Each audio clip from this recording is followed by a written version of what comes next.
Hello guys, happy Republic day भाई आप सभी को। 77th जो हमारा रिपब्लिक डे है वो है आज 26 जनवरी 2026 को। भाई आज का दिन जो है हम अपने संविधान के निर्माताओं को याद करते हैं, और जो जिस वजह से हमें आज़ादी मिली ना, कि भाई बहुत सारे लोगों के बलिदान की वजह से हमें आज़ादी मिली थी, तो उन्हें वीरों को भी हम याद करते हैं। वो तो इम्पोर्टेंट है ही है जिनकी वजह से आज़ादी मिली थी, लेकिन इम्पोर्टेंट वे भी हैं जिन्होंने हमारे संविधान का निर्माण किया था। ये हमारे जो संविधान निर्माता थे, एक सभा में बैठे थे, उन्होंने इतना टाइम लगाया, तकरीबन तकरीबन 3 साल लगाए थे उस मतलब आज़ादी के बाद जो है संविधान को बनाने में। आज़ादी से पहले ही लग गए थे वो बनाने के लिए। 1946 में आज़ादी तो हमें 1947 में मिली थी, तो उससे पहले ही वो मतलब आज़ादी संविधान को बनाने के लिए उन्होंने स्टार्टिंग कर दी थी। और फिर उसके बाद जो है धीरे धीरे धीरे धीरे संविधान निर्माण की प्रक्रिया पूरी हुई थी। और संविधान निर्माण करने में भाई 2 साल लगे, 11 महीने और 18 दिन, इतना टाइम लगा था। और उस टाइम के बीच में उन संविधान निर्माताओं को ना बहुत सारी मतलब चुनौतियों का सामना करना पड़ा। अब वो चुनौतियाँ क्या क्या थी? चुनौतियाँ ये थी कि भाई देखो, इतने सारे कई सारे धर्मों का देश है, बहुत सारे धर्मों का विविधताओं का देश है, ऊंच नीच मतलब बहुत तरह की चीज़ें हैं यहाँ पे, जातिवाद है यहाँ पे, सबको खुश करना है, तभी तो भारत एक एकता के सूत्र में बंध पाएगा। हर किसी को राजी करना।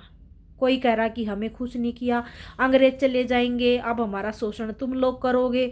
तो इतनी सारी चीज़ें मतलब हमारे संविधान निर्माताओं को बोली जा रही थी। उन्होंने इतने चैलेंजेस को फेस किया। मतलब मैं कई बार ये सोचती हूँ बहुत बार कि वो लोग कितने समझदार थे, कितने माइंडफुल लोग थे वो, कि उन्होंने हर किसी को राजी करने में अपनी कोई कसर नहीं छोड़ी। इतने सारे देशों के संविधान को उन्होंने अध्ययन भी किया था और उन सारी चीज़ों से सीख ली थी, ना कि कॉपी किया था। जवाहरलाल नेहरू ने बोला भी था कि हम किसी की कॉपी नहीं कर रहे हैं, हम उनसे बस शिक्षा ले रहे हैं और उनकी अच्छी बातों को अपने संविधान में इंक्लूड कर रहे हैं। तो भाई इतनी सारी चीज़ों को मिला जुला के, और बहुत सारे लोगों ने, जैसे कि सोमनाथ लाहिड़ी जी हैं, उन्होंने तो ये भी बोला था कि भाई ये तो संविधान सभा अंग्रेजों की बनाई हुई है, उनकी छत्र छाया में है और उनके तरीके पे चलेगी, उनके तरीके के ही कानून बनेंगे, सारी चीज़ें होंगी। तो भाई बोलना तो उनका भी जायज़ था कि अंग्रेज़ों पे हम भरोसा तो नहीं कर सकते थे। और अंग्रेज़ उस टाइम पर हमारे देश में थे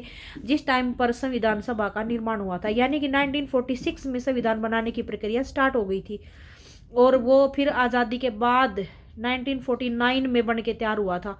तो बातें तो देखो सबकी ठीक थी, लेकिन धीरे धीरे बहुत सारे विचार विमर्श के बाद, बहुत सारे वाद विवाद के बाद आखिर 26 नवंबर 1949 को हमारा संविधान बनकर तैयार हो गया था। लेकिन उसके बाद उसको 2 मंथ के बाद 1950 में 26 जनवरी 1950 में उसको लागू कर दिया गया था।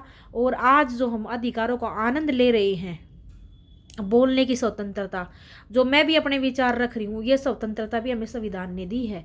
और समानता का अधिकार, स्वतंत्रता का अधिकार, सारे अधिकार जो हैं वो भाई हमने इन सब चीज़ों से मिले हुए हैं। किससे?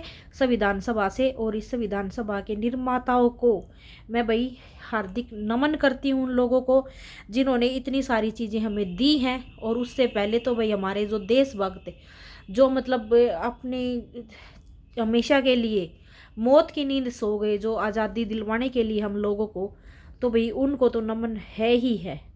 और भाई साथ ही मैं मेरे इन फौजियों को याद करना चाहती हूँ, इन सैनिकों को याद करना चाहती हूँ, जिनकी वजह से आज हम अपने देश में सुरक्षित बैठे हैं। रोज कदे न कदे कोई न कोई फौजी अपनी जान गवावे है, कदे कोई कदे कहीं से पता चलता है, कदे कहीं से पता चलता है। तो भाई उन फौजियों की वजह से हम सुरक्षित हैं, और उनको भी मेरा हार्दिक नमन है। जय हिंद।